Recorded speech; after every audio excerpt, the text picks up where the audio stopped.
host, Moshe KK. We here for our podcast, We Locked In. I'm here with my co-host, Mikey Lacey, aka Mikey B. I'm here with Kevin Ford, our other co-host, aka KK. You know what I'm saying? Before we get started, man, make sure everybody else, you know what I'm saying, out there, y'all hit the subscribe button. Y'all send y'all comments to us. Y'all hit the notification bell. You dig what I'm saying? Hit the like button as well, man. We got a lot that we want to talk to y'all about, man. We here, you know, to share our stories with y'all and give y'all some quality content, man. But before we get moving forward, whatever case may be like that, we're gonna let you know a little bit about ourselves or whatever case may be like that, man. But pass it on to my boy Mikey B. What's up, Mike? Yeah. My name is Mikey B. I did 27 years in prison. 25 of those years I did for murder. I came home in January 13th, 2021. While in prison, I started a company called Hood Love LLC, book publishing. I wrote multiple books while I was in prison and got them published with my wife Shayna. Big up to her. You know, you got to big up wifey. Also, while I was in prison, I joined the gang. I was a godfather of an East Coast blood set, and retired before coming home from prison, before being released. Out here in the streets, so I got Hood Love Records. My first artist, SB Quan, one SB Quan on Instagram. We just released his first mixtape, Transitions Until We Meet Again. As well as, you know, we got apparel and Hood Love. We have a management as well. We have a management branch of Hood Love Records called Hood Love Entertainment. KK. It's good, people. It's good, people. So it's so much to say. I'm trying to figure out where to start. But I was sentenced when I was a juvenile to an adult sentence of 25 years to life. Just finished that sentence. August 17th, 2021. I just came home. During no time of incarceration, besides the fact of just growing up and finding freedom and finding out what manhood actually is, but without first going through the trials and tribulation that we usually all go through in the streets or just trapping, whatever. So some of the same things that his brother went through, end up gangbanging, hustling, became godfather of Stone set. Since then, it's just like I kept moving forward. Didn't allow my conditions and circumstances to determine who I was or who I was going to be. So, you know, even though the bars were set, the bar wasn't set for me. I just kept raising it, kept going high. So during that particular time, I started a management company from prison. Was working on a nonprofit organization which I just registered, EM3, Evolve Minds, Illuminate Men, Women, and Children. The management company, Cora Mob, stands for Cora. Both my cousins that passed away, KO and Rara, symbolizes them. The Ahmad is just artist management and development. I got my first artist when I was in prison, actually. Since then, dissolved that particular contract and actually working on 2 artists right now. I don't want to put out there yet. It's still in development mode, but the transition is just, you know, constantly moving forward throughout that time period, not letting 25 years dictate who I was going to be, not letting just a gangbanging and what was going on around me, not let that dictate who I was going to be or what I was going to be. And you know, that is just being home now and actually finding freedom before I came home and finding a purpose before I came home and seeing now that so many people don't have that, whether in there or out here, don't have that particular freedom, don't have a particular purpose, and just caught up in everyday life or just the cycle period, you know, made me actually want to come on and you know, want to share my story, you know what I'm saying, and give some insight, hopefully to inspire some folks. You know, Moshe, you up, babe? Yeah. Yo, thank you, my brother. So just for the record, so we all know each other, right? It's no secret amongst us that we all know each other. It's not like we're all just meeting each other. Mikey, although, you know, me and you, we first met in 2016 in the flesh, we pretty much known each other for over 20-something years. The same thing with KK. So, you know, I'm from Brooklyn, I'm from East New York. For those that know me, as a young individual, I ran the streets of Brooklyn, not only East New York, Flatbush, Brownsville. I also ran, the streets of Yonkers. I also, I ran the streets of Baltimore, Maryland. I did a bit out there. I ended up spending time out there in prison. I also spent time on Rikers Island. I went up north for 1.5 to 3 for my first bid. But I just came on, September 8th of 2020 for a prison bid of after doing 22 years straight. I was inspired, believe it or not, like KK and Mikey B. I rose up within the ranks of the gang. I joined the gang while I was in prison. And I rose up within the ranks of that gang, and I was, to the point of rising to the top. I was, rewarded for my contributions to the gang, and I was given, my own set. And I became the godfather of my own set. And I use my influence in the right way, I would like to believe, to help inspire a lot of young individuals that were up under me, to help teach them the right way, and not, inspire them or encourage them to do what was wrong. I try to live, by the values of the culture, to do the right thing to the best of my ability. I stopped gangbanging before I came home. I was inspired, believe it or not, by individuals like Mikey B, because early on he started his company, like literally 15 years before I even had the opportunity of meeting him. And I always credit him, and I'm thankful for the example that he set within the culture, because he was able to start his company while he was in prison.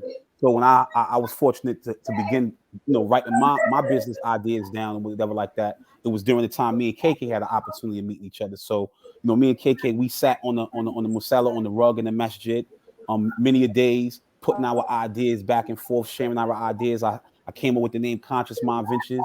You approved of it. We kept going back and forth and stuff like that. And you was telling me about EM3. We were going back and forth. So, all of us know each other. Mikey B, obviously, we spent time together in Shawanga from 2016 to 2019. And from that moment, we were able to build and build and build and build based on many of the classes that you were responsible of being the leader of, a part of the ACAO and stuff, like the African Cultural Awareness Organization. So, I came home September 8th of last year. Since doing so, I became employed by the Center for Community Alternatives, and as an employment mentor, helping young disadvantaged youth, become employed, placing them in credential programming, among other things. And since then, I'm now the assistant director of the same program, where I oversee programs in Fort Greene, Flatbush, Canarsie, as well as Brownsville. And I continue to do the same work. I just graduated earlier this year from college with my Associate of Science from SUNY Ulster, and I'm currently enrolled in Nyack College Organizational Management Program, pursuing my BS in Organizational Management. I'm scheduled to graduate. I gotta give you your kudos, bro. Like you just like you saying, like, bro, was inspire you. Just everything you were just saying, bro. It just made me want to even go or even harder. You know what I'm saying, like the time we spent together, like I just said, I appreciate you, bro. You know what I'm saying? Because at the time when I had got to Shawanga, at that time, like I still was in like transition. You know what I'm saying? Still was in transition, but I always was doing things to whereas it can not just elevate me, but elevate everybody else. You know what I'm saying? And sometimes, man, when you get so caught up in that particular lifestyle, you have to take a moment for yourself. Like, yo, I have to build me up. I have to sharpen me up. And a lot of times, in order to do that, you need to have those around you that are the same type. Like that quote, men sharpen men, like, like iron sharpen iron, like, and need that. Just hearing what the brother was doing, Mikey B, Queens boy, like, yo, yeah, son, do it. But we always are pushing the envelope. And this is the thing that I really wanted to express to others, man, about always pushing the envelope. You know what I'm saying? Not just settling for some nonsense. Oh, this is just the norm. We going with this. Like, we ain't doing that. What, we go to a spot, we ain't got no classes. You know what I'm saying? We ain't got no things we can meet up and learn something. We can pull the brothers together and teach them how to actually make their life better. You know what I mean? Then what if we ain't doing that? Then, like, what are we doing? You know what I'm saying? A lot of times we may be doing the total opposite. We be actually destroying the life instead of actually helping, you know what I'm saying, build the life up. And that's the vein where I want people to understand when we say we locked in. I mean, finding freedom in you. That's what everybody on this panel did. They found freedom in themselves first. I mean, and doing that allows you to actually, help others see it. But that wasn't easy. I want to ask Mikey, Mikey, how was you able to, under those circumstances? Because we talking about a very hostile environment. You've been in every max jail in the state. Same thing with KK. We all been in every max spot in the state. 2-3 times. you know what I'm saying? So how were you able to block out those distractions, but still stay focused on staying positive, staying so locked into your goals, and doing everything that you were able to do in there, and still use that as an impetus to help, you know, make that transition back out to society? Because that wasn't easy. Was doing that 25 years, and you know, being in the gang, a lot of my time was spent in special housing, the box.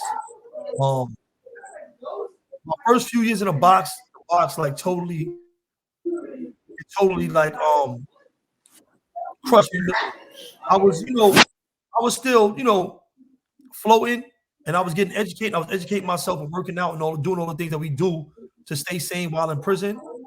But it wasn't until like I came upstate, and you know, I was still going to the box upstate. I was on Rikers Island for years in the box. That's when I really started saying, every time I went to the box, I said I'm gonna learn something new. I took business management classes, correspondence courses. You know, I learned the whole publishing game in the box, and I started writing my books in the box as well. So a lot of that time I spent in solitary confinement. At first, you know, like I said, at first it was kicking my ass. When I got a hold of it and I got a hold of myself, I was able to utilize that time, all that free time I had to write my books, as well as to study, you know, the history and a lot of the stuff that I was doing at the time, legal work. So that was a big thing for me and the elders. A lot of elders that I came around, they, you know, they educated us in prison. They gave us all the books. And when I went to Attica, my first prison was like Sing Sing Attica. Yeah, shout out to those guys too, bro. Huh? Well, no, he said shout out to those I guys. was just saying, just shout out elders. to those guys, for all the elders that was actually guys like Green Shabazz, everything. Good And man. Who was some of those elders? Who's some of those elders y'all talking about? You got your hand. That's one. The brother. Zabar. Yeah. Shout out to Zabar. Shout out to Zabar from Brooklyn. Yeah, I remember Zabar. Green Shabazz. About Zabar from out of Coney Island. Yeah. Zabar is a beast. He taught all the OGs, gangsters, whatever you want to call them that was in there, the official dudes. A lot of people were taught by Zabar, and I was one of those people. And he was actually a guy, like, you know, when you bumped into me, Moshe, I was running classes in other prisons as well. I had created classes in Shawanga, but before that, in Wendy's, I was in ACAP as well. And you know, going from jail to jail, all these OGs, they were like going from jail to jail at the same time. So they'll be teaching in these same jails. Zabar was actually the guy, you know, as a gangbanger, as an OG, when he came up to me, he was like, yo, bro, it's time for you to lead. It's time for you to come out here, do these classes, teach these young guys. Every spot I come to, you come to these classes. You're a great student. You're a great leader. He said it's time for you to come out here and get into these classes, starting to lead these classes. See, I met Zabar. I was fortunate to meet Zabar in Southport. And that's how me and him developed that relationship. Obviously, that's the OG, that's the elder. I was fortunate to meet him. And thankfully, you know, he knew about me to the point where it was like, wow, he saw something in me as a young, up-and-coming young brother. And he saw that potential in me, and he invested that time in me. Even if it was just in rec, even if it was just in the rec pen, and even all the noise going on around us, people yelling, throwing franks, throwing feces and urine at each other and everything like that, he still found the time to say, yo, I want to talk and invest in this individual right here. So I was a beneficiary of that, and I'm thankful for that. I wasn't a recipient of what, you know, you brothers were, and I heard about all the good work that he was doing in every jail he's been in. Like he would get into a program and call all the young bros there, all the OGs there. Yo, let me tell you something, bro. When I went to I think this first class I went to with him was Resurrected Study Group in Green Haven. It started in Green Haven. That's where it started in Green Haven. Okay. He was running it around the state. Everywhere he went, he would open up the Resurrected Study Group wherever he went. He opened it up in Elmira in 2003. He had, he had the name of the who's who in prison in his class. You had Germs in there. You had Man Doing there. You had S Wag. You had shout out to Wag. Shout out to S. Shout out to Man Do. Shout out to Germs. Hold on, Mikey B. Make sure y'all subscribe to the channel, please, man. Subscribe, hit that notification bell, put your comments in the chat, man. We want your feedback, man. Please, man. Please. Pardon me, Mikey. Go ahead, bro. So as a young guy coming up, You know what I'm saying? I had a few. I mean, I was in my 20s, but yo, listen, everybody was in there. So it's like, yo, I'm in the right place because when you go in there, we didn't tell each other. Shabazz was in there too. Shout out to Shabazz. Shout out to Shabazz. Yo, it was so many. Everybody was there. So hold on. So a lot of people don't know this though. So in spite of all of the madness of a prison setting, you had individuals who understood the importance of making that environment like a university.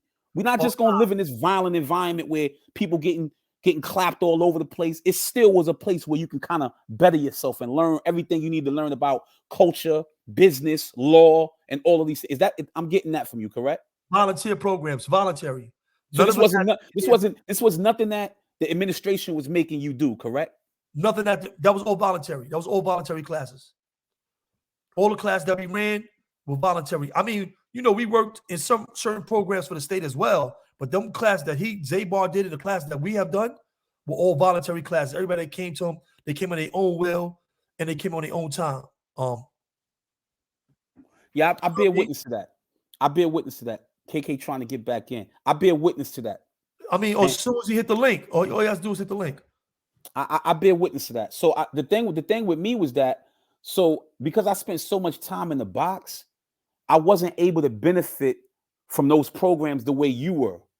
And like a lot of other individuals were. So like SHU for me, that 23-hour lockdown for me, and for the record, out of the 22 years, I mean, it's all a part of the public record. Anybody that knows, know. You know, I feel like I put a lot of work in for the culture, right? However that looks, you know, I'm not going to get into what I did and when I did it or whatever like that. That's not, I don't think it's important. I think those who know, right? I mean, we put it down for the culture, right? I end up spending about close to 15 years of my time, of the 22 years I did straight in the box. So for the university for me became that solitude for me. I was able to kind of like self-teach myself. So I was fortunate to get around individuals like Soul B in SHU, right? I mean, even though I know we communicated with those individuals in our earlier years, I was fortunate to get that information from individuals like Soul B, like Skip, right? These is individuals who kind of like help develop me and nurture me along the way, right? But it benefited me. I didn't waste my time while I was up in that box. I don't know what those administrators thought that by putting me under those circumstances, it was going to break my spirit, but it actually did the opposite. For me, I used it as an opportunity to better myself. So I wanted to learn everything about business. I would get all the business books that I possibly could get, books on finance, books on culture, books on everything pertaining to the betterment of myself and our people. And then when I got to Elmira in 2008, it was when I began to, you know, get with brothers like Bishmi, who was a part of the Nation of Islam, or the brother Black X, who was also a part of the Nation of Islam, right? You know what I'm saying? Shout out to Black X, shout out to brother Bishmi, and also get around brothers like T from the Bronx, Hit from Queensbridge. You know what I'm saying? Who I'm sure at some point we're gonna call up here, you know, as a guest or whatever the case would be like that. He's doing spectacular stuff. So shout out to our brother Hit as well. So you know, I was able to basically rise up in the AACO in this case, and we was calling everybody to the classes, but we really all these dudes, big homies, we had everybody in them classes, bro. Yo, bro. But look how we met finally in the flesh. I'm not talking about meeting where we screaming from one building to the next in the box. I'm talking about when we finally got a chance to meet up. Let's talk about that real quick, right? I mean, you know, let's talk. Yo, for the record, man, please, man, hit that subscribe button, y'all. Please, man, hit the like button, hit the notification button. Please, man, support the movement, man. We locked in, man. Mikey B, Moshe, and KK. Let's talk about you getting to Shawanga, right? And you finally having an opportunity to be in a space, because it's not like Attica, it's not like Comstock, it's not like Elmira. Shots ain't getting fired all over the place. Bells ain't going on. We ain't laying on the floor in the snow. Shots ain't, you know what I mean? Police in the towers ain't shooting the guns. You already know it's a different type of environment. How were you able to get into the programs there and benefit from that? And what was your influence in Shawanga at that time? I mean, when I pulled up, automatically the executive board, as soon as I got to the jail, they already knew where I was. You know, I already did a lot of classes. I already produced a lot of that stuff. They know I wrote books. So EQ, you know EQ from Brooklyn? course, that's my son. I remember EQ me and EQ ain't been together in years. I was in a meeting with EQ, but we went to a meeting together. But EQ, he seen me and he immediately got me in a writing class with him. Like, yo, bro, you gotta head up the writing class. Because out of all the guys that were in his writing class, I was the only guy in the jail that was really published. You know what I'm saying? I had my own stuff. So what I did was I created a quick writing a class on how to get published and on creative writing. So I taught these guys creative writing in there. Yeah. I joined the executive board of the ACAO. And what does that mean? What does that mean when you join the executive board? What does that mean? The executive board was the people that made all the programs, because we had classes every day in Shawanga. Absolutely. So the executive board were the people that put together. We ran the programs, and when we actually put together all the programs and built all the classes, and we ran the whole organization. So for the record, I already know what that means. I'm just saying this for the public, and this is the same executive board that you ended up electing me to be on when I got there, like in 2016, and then later on. Correct? Yes, sir. Copy. All right. All right. KK's back. KK's back in the building. Yes, our brother. All right, KK's back. Here we go. So, we love you, brother. We sorry love you, about brother. that, I think when they first got me on the board, going on? Yeah, we were talking about just the executive board, right? KK, in Shawanga, how I became a part of that. So after the creative writing class, I headed that whole. EQ left the prison shortly after. So I just took over. I was also part of community outreach and the youth and the youth branch. So everything with the youth, I was bringing all the youth. I was recruiting the youth and getting all of them to come in there and building classes geared towards them. Me and Will, we created youth maturity, a program called Youth Maturity and Life Management. A lot of these young guys had took and got credited for. But we created a bunch of programs. We usually saved like Friday to create programs, like Monday through Thursday. Tuesdays was executive board meetings. Mondays we had classes. Wednesdays we had classes, and Thursdays we had classes. And what was some of these classes that we had? Because I remember classes like we had the Swahili classes. We had the new Jim Crow classes. So for the record, I came on the tail end of that. I was so mad. I'm like, the Swahili class is over? Yo, when Mikey, so KK, when you pulled up to the gunk and Mikey had left, because Mikey's still wild, Mikey a wild boy. So he left. You pull up. I'm like, yo, Mikey just left. Like, so you kind of missed a really good time. You missed the last height of where the program, where ACAO was able to basically make its most impact. And he was a driving force. They was trying to pull me in. Yeah, because they was kind of falling off a little bit. So like I was coming in. You had a few people trying to come in and try.